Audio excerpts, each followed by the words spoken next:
America अथाह अमीर हो गया और अमेरिका को समझ में आ गया कि सबसे ज्यादा पैसा है किसी चीज में, तो अब यूएनओ इन्हीं के हिसाब से काम करता है। यूरोप को दिक्कत होगा तो पूरी दुनिया में ये सब बवाल मचा देगा। देखिए, प्रथम विश्व युद्ध जब हुआ था ना 1914 से लेके 18, प्रथम विश्व युद्ध बेसिकली यूरोप में लड़ा गया। और प्रथम विश्व युद्ध चल रहा था, तो इस प्रथम विश्व युद्ध के दौरान बहुत सारे पैसे खर्च हुए थे, अथाह पैसे खर्च हुए थे और हथियारों की ज़रूरत बहुत पड़ गई थी। तो दुनिया को हथियार खरीदना था, तो इस हथियार को बेचने वाला एक ही देश था जो युद्ध नहीं लड़ रहा था, क्योंकि युद्ध लड़ के आप हथियार बचा कहाँ पाइएगा। अभी रूस से कौन हथियार खरीद पाएगा, उसको खुद ही घाटा लगा हुआ है। तो एक ही देश था अमेरिका, हम लोग से। तो अमेरिका के पास हथियार सप्लाई करने वाला, अमेरिका ने दबा के हथियार बेचा।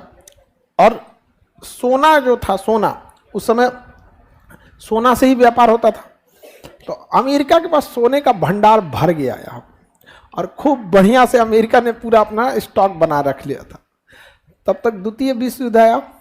द्वितीय विश्व युद्ध में भी अमेरिका ने हथियार बेचा और अमेरिका युद्ध में कूदा ही नहीं, वो तो जापान मार दिया, उसके पर्ल हार्बर पे तो ले जाकर परमाणु बम मार दिया यहाँ पर। तो अमेरिका अथाह अमीर हो गया और अमेरिका को समझ में आ गया कि सबसे ज़्यादा पैसा है किसी चीज़ में तो हथियार में। तो अमेरिका बहुत अमीर हो गया प्रथम विश्व युद्ध के बाद। प्रथम विश्व युद्ध जब हुआ ना, तो इसे रोकथाम करना भी जरूरी था, क्योंकि लॉस तो सबको हुआ था। इसलिए 10 जनवरी 1920 को लीग ऑफ नेशन बनाया गया था। क्या बनाया था? लीग ऑफ नेशन का कहना था कि हम द्वितीय विश्व युद्ध नहीं होने देंगे। लेकिन द्वितीय विश्व युद्ध रोक पाया? नहीं रोक। इसका एक सबसे बड़ा कारण था ना कि इसके पास क्या नाम है, अरे द्वितीय लीग ऑफ नेशन का अपनी कोई सेना नहीं थी। जब अपनी सेना नहीं है तो युद्ध रोकिएगा किस चीज से? जब आप शक्तिशाली नहीं है, दो आदमी की लड़ाई आप रोक दीजिएगा, तनी दो को साढ़ा लड़ाई करे तनी रोकिए ना।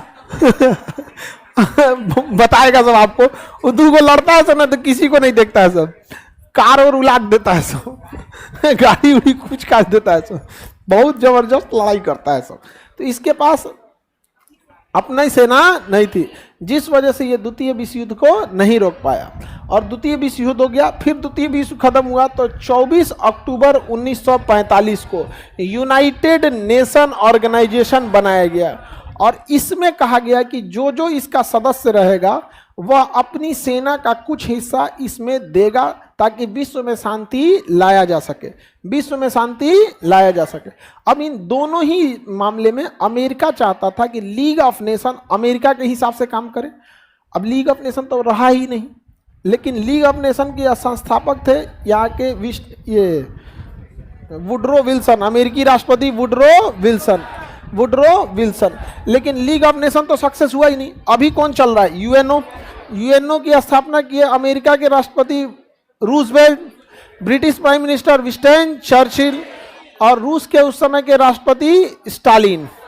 कौन थे? स्टालिन।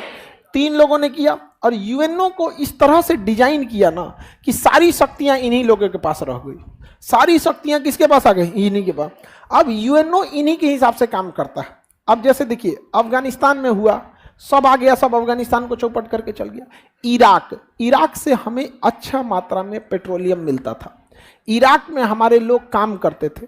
इराक को सामान खरीदना होता था ना, तो इराक भारत से खरीदता था। अलग बात है कि इराक पाकिस्तान को भी सपोर्ट करता था। तो अंतर्राष्ट्रीय चीज़ों में सपोर्ट करना अलग बात है, हमारा इंटरेस्ट होना चाहिए, हमें फायदा किधर से। मार के रद्द कर दिया से इराक को, तबाह कर दिया से कि नहीं कर दिया सर? यूएनओ कुछ किया नहीं। अभी देखिए, माली में विद्रोह हो रहा है, कोई पूछने वाला नहीं है। सूडान में गृह युद्ध चल रहा है, कोई पूछने वाला नहीं। कुल यूरोप वाला छाती पीट रहा है, हाय यूक्रेन, मरो ससुरा यूक्रेन। यूरोप को दिक्कत होगा तो पूरी दुनिया में ये सब बवाल मचा देगा सर। बाकी अफ्रीका को तो बर्बाद कर दिया सब, ये सब लेके। तो यूएनओ में आज भी किसका दबदबा है? अमेरिका का।